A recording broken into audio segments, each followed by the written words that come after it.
Mes frères en Christ, shalom, au nom de Jésus.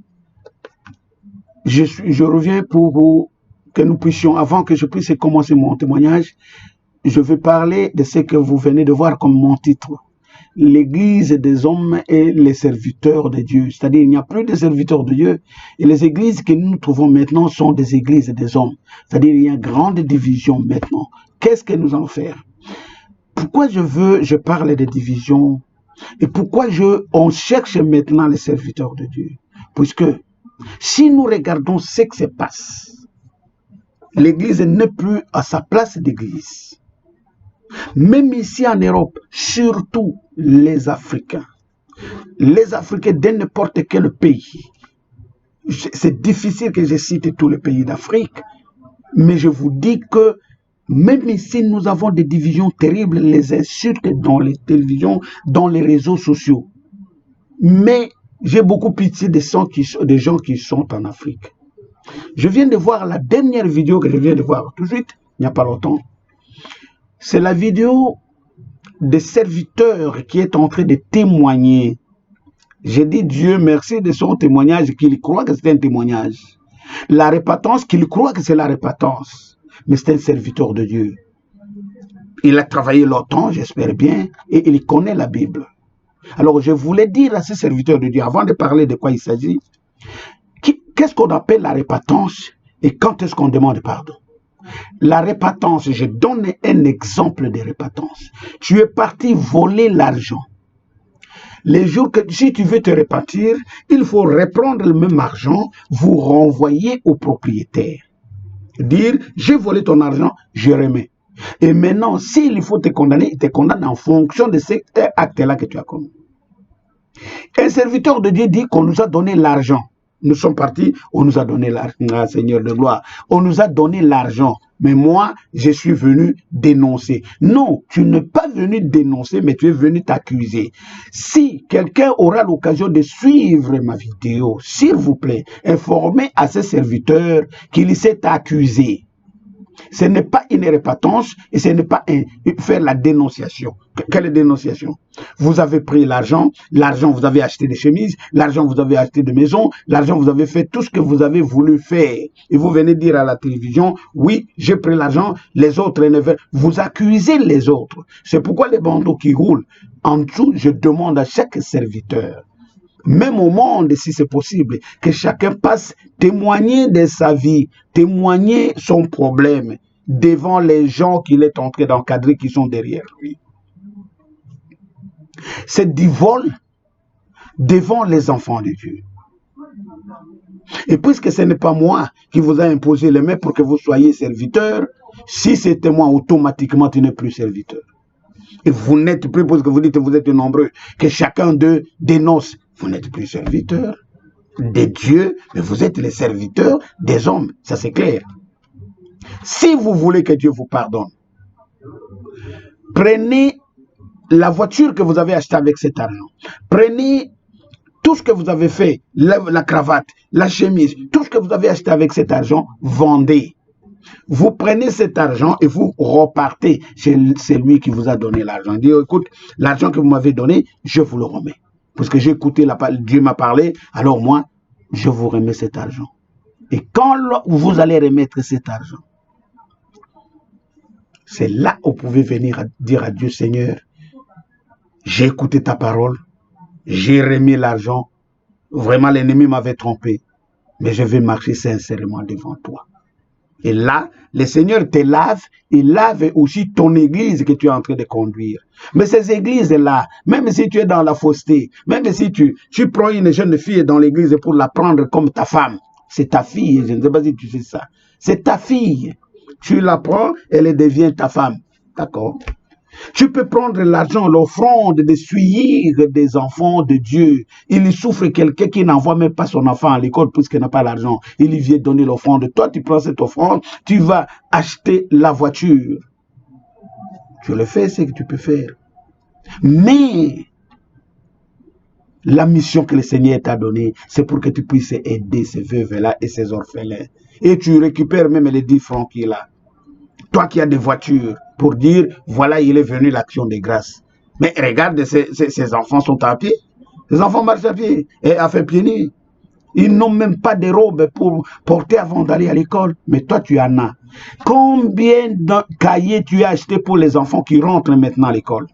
Combien de bics que tu as acheté pour les enfants? Ils n'ont même pas de bics. Le problème, j'ai écouté encore, ma femme me disait, d'une école de la gratuité de l'école, par exemple, au Congo-Kinshasa. Non, mais gratuité ne veut pas dire que les cahiers gratuits, bic est gratuit. Non, c'est la leçon que vous allez recevoir gratuitement, mais vous devez avoir les cahiers, vous devez avoir les uniformes, vous devez avoir acheté tout cela. L'église, qu'est-ce que vous avez fait? Vous qui avez pris l'argent, avez-vous raisonné à ce malheureux pour leur uniforme, leur cahier, et voir un peu comment ils peuvent vivre? Non, vous n'avez rien fait. Pourquoi? Puisque vous avez votre Dieu. C'est pourquoi je dis que chacun de nous témoigne de sa vie.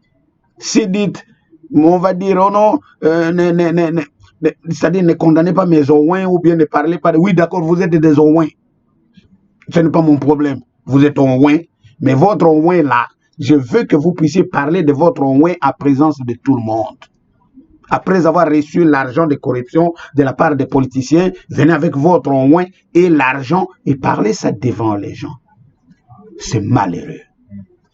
C'est malheureux, mes bien-aimés.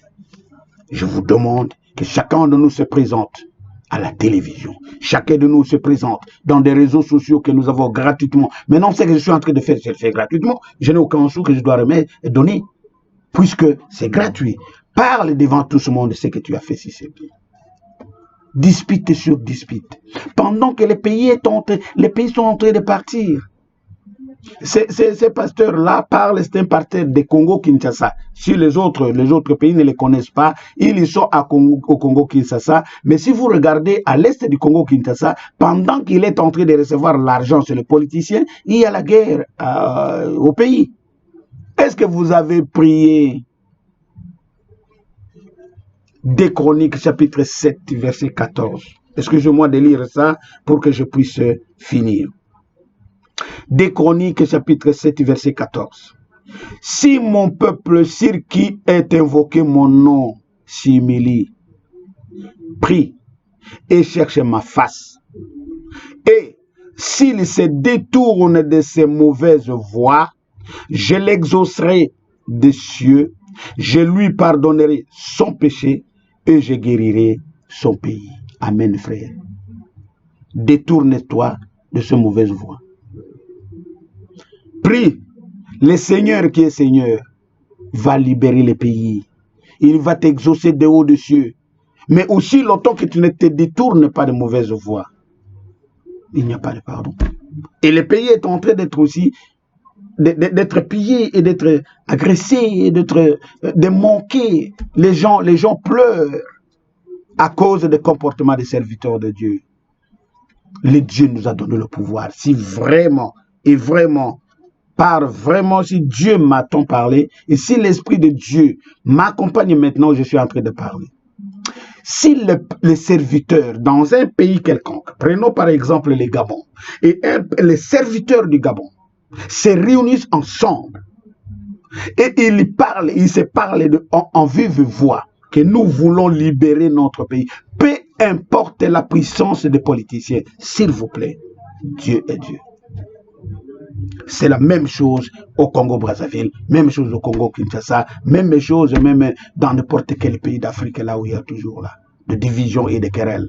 Si les serviteurs laissaient de s'appuyer vers les politiciens, si les serviteurs oublient l'argent des politiciens, si les serviteurs rappellent de ce que Dieu les a appelés, ils se rappellent de ça. Et si ce peuple, les serviteurs là, s'humilient, ils prient, il demande à Dieu la libération du pays. Bien-aimé, c'est comme cette parole-là, c'est une parole de Dieu. Dieu a dit, sa parole ne retournera jamais chez lui sans qu'il y ait les effets. Vous allez voir les effets. Que Dieu vous bénisse. Nous allons nous retrouver sur mon témoignage proprement dit, mais c'était une exhortation, mais je vois que le temps est passé. Et je me limite et je veux revenir avec mon témoignage proprement dit, parce que si je ne témoigne pas, vous n'allez pas témoigner. Vous allez dire, mais lui là, il ne dit rien pour lui, mais il dit aux autres. Je prie, Seigneur Jésus, je vous dis merci, parce que tu es le Dieu d'amour et le Dieu de gloire. Fais que ta parole puisse travailler avec les serviteurs. Seigneur, tu les as envoyés comme serviteurs afin qu'ils puissent travailler, afin qu'ils puissent édifier ton peuple. C'est ne pas être esclave des politiciens ou esclave des gens de ce monde, être sous le travail des gens de ce monde, mais sous le travail de Dieu. Sois béni, sois glorifié, Seigneur, que la gloire puisse remonter vers toi, au nom de Jésus-Christ.